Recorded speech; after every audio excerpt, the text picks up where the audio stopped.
Our community gathered peacefully at approximately 4:21 p.m. Milwaukee Police Department officers responded to a shooting incident on the 2900 block of North Martin Luther King Drive. MPD's preliminary investigation revealed that the shooting may have stemmed from a fight between multiple young females on MLK Drive. MPD has confirmed a total of 6 shooting victims at this time: 4 females, 2 males, ranging in age from 14 to 19 years of age. There are no fatalities at this time. MPD's preliminary investigation suggests that a 17-year-old male victim was also a shooter. However, we're seeking additional unknown suspects at this time.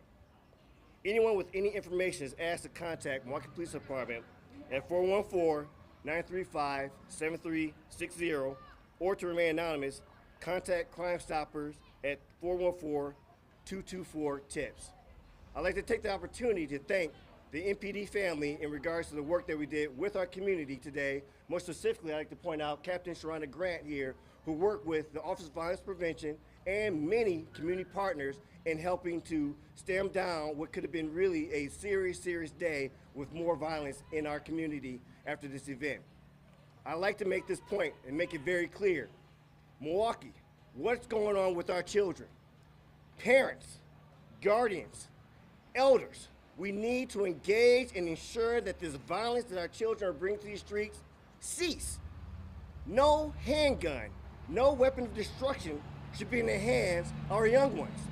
It's important that all of us do something. 8 years I've been part of the Juneteenth celebration as a commander, as a Juneteenth organizer. This has never happened before. And I've been in the city all my life. This has never happened before. This is a serious situation that we all need to take hold of. What's going on in your homes? What's going on in your community? This is not a Milwaukee Police Department thing, not the mayor's thing, not just only community organizers. It's a us thing. So please get involved. Please ensure that we are making sure that our children are not having hands these weapons of destruction out here, because it's unacceptable on all type of levels. I'm so appreciative of all the support from our community partners, the support and the hard work of the men and women of the Milwaukee Police Department, but we need you, all of you, to be part of this effort to make our city safer. Now I'd like to bring the mayor to the podium. Thank you, Chief. You know, today was a glorious day. We celebrated Juneteenth, and I think it's important to point out the fact that this incident did not happen during Juneteenth. That's why you don't see the organizers of the Juneteenth celebration standing with us here right now. This happened after Juneteenth had concluded. But still, it is totally unacceptable for the incident that happened right in this neighborhood, right in this community, with the shooting that we saw earlier today where so many young people were hurt. Look, today, there were families out here. There were kids out here. There were babies out here. And it does not sit well with me.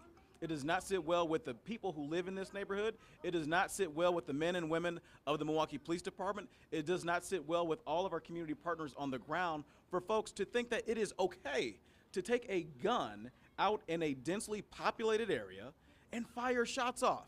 Like, if you are an adult or a young person who's got your hands on a gun and you are ill-tempered, right? Don't come to stuff like this. Don't come. Get the help that you need. And we are more than willing to help you to make the connections that you need to get the help that you need. But if you're going to fire a weapon off, if you are intent on causing death or harm or destruction, then do not come, because you do not have the right. You don't have the right to steal the joy that this community felt today. You don't have the right to endanger babies in this community. You don't have the right to put the men and the women of this department and our partners in the Office of Violence Prevention in harm's way because you want to go out there and act stupid with a gun. And that's what it is. It is stupidity. Arguments should not lead to guns being fired off, period. Period. You know, it used to be a time where if folks had an argument, you just walk away, or you conclude the argument and leave it at that. Or maybe worse, you get into a fist fight. You don't pull out a gun and try to end somebody's life over something as simple and as meaningless as a petty disagreement, as an argument. We see enough of that, too much of that, and it needs to stop. It needs to stop. So I echo the comments that Chief Norman just said. We need preachers, we need teachers, we need mentors, we need friends, but we need parents also to step up. There's no reason that a young person should have their hand on a gun of any kind. No reason whatsoever. It is completely and totally unacceptable. And they put themselves at risk, they put their neighbors at risk, they put all of our community at risk, and they put these men and women in this department at risk too, who have to go out there and solve those incidents to make sure that people don't further get hurt in this neighborhood or in this city overall. So again, all of us have work to do. Every single one of us, in the elected official capacity, in the law enforcement capacity, in violence prevention, in education, in so many other places. But we need the community to speak up and to be engaged in our efforts to make this a safer city for everybody as well. Thank you. Chief, could you just clarify? So you said that the gunman was also shot. Do you believe there was just the one gunman, so you believe he shot himself somehow? So this is still a fluid investigation. We're aware that there is one identified that we're working out to get the fuller story about it. But again, we are asking for help. We do see that there is a lot of chatter within our social media, and we're appreciative of the assistance from our community, and we need that help to be able to identify all who are involved. Again, just as the mayor said, this is unacceptable on so many different levels. But let's run this story right. It happened at 4:21 p.m. Not at 12 o'clock. Not at 7 o'clock. So let's paint this picture right in regards to what happened after Juneteenth was done. But also the concern what's going on within our youthful community. We have a variety of ages here. A variety of ages who should not have been harmed, should not be involved in this type of behavior.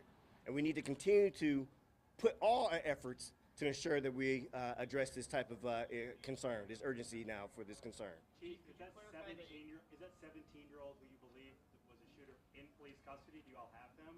Yes. Is he one of the 6 that you've identified as injured in the shooting? Yes. And could you clarify the ages? Did you say 4 or 14? Oh, now you gotta have to look. 14 and 19. 14 and 19, I'm sorry. That's all right. Do you know what the fight was over? No, I do not, but I know this much. It was not worth what happened. I know that there was no need for the males to get involved with firearms.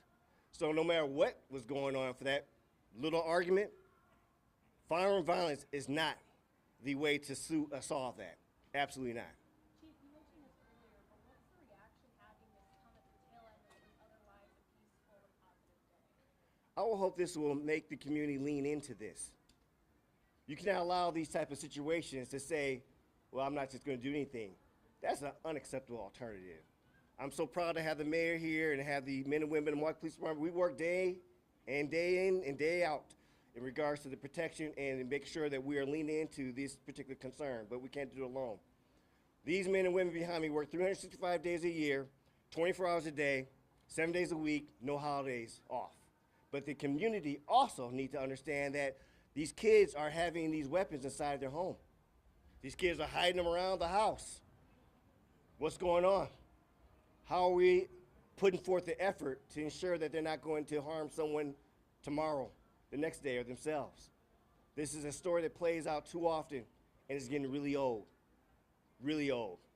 Do we know how many officers responded to the incident today? No, I do not know, but we had a nice staffing here. Do you know the severity of any of these injuries? No, not at this time. Take one more question. Do you know if any of them are anything at all named life-threatening? I mean, you said they all survived. Yes, they're not life-threatening to this. I mean, again, this is a fluid situation. I know that there's called non-fatal shots where basically it is not life-threatening, but there's a variety of different injuries in all 6 different ones there. Question for both of you guys. What do you want people, the public, to remember about today's Juneteenth? I mean, I know you guys were in the parade, going to the festivities. What do you want the memory to be of this day? I want for folks to know that Juneteenth was a safe event. It's an event that has been growing. The number of vendors has been skyrocketing over the years. the number of people, of participants in the parade and the festivities otherwise has just been growing and growing over the years. I mean, look, one person pulled out a gun and caused problems today after the festivities were over. Other than that, we had thousands and thousands and thousands of people here celebrating and bringing themselves together and having a sense of community. That's a powerful thing. That's the true story about what this day is. And on the tail end, when somebody causes death, harm, destruction, when they shoot somebody, when they hurt somebody, I have said this constantly, and I mean it. And I know the chief means this too. When somebody does cause those instances of death, harm, or destruction, then they should be held to account. Absolutely. Period. Period. And we're saying that, and we will do that. But we also need folks on the other side of these cameras to do the same thing. If you've got somebody in your family, or your friend, or is otherwise in your influence, convince them to not do things like this. Talk to them. Have conversations with them. And if they do, then you got to hold them to account. You got to, because if you don't, then they're just going to get up and go to somebody else's neighborhood and hurt somebody else's family. And that's not right. It is not right. And all of us have it within ourselves in all of our capacities, whether you're an elected official, whether you're in law enforcement, whether you're in violence prevention, whether you're a parent. All of us have it within us to lean into this, to step in and do something positive to change the narrative. Thank you. Chief, there's video of girls fighting, and there's video of girls fighting and a man pulling out a gun. Have you seen that video? Is that part of the investigation? No, I have not.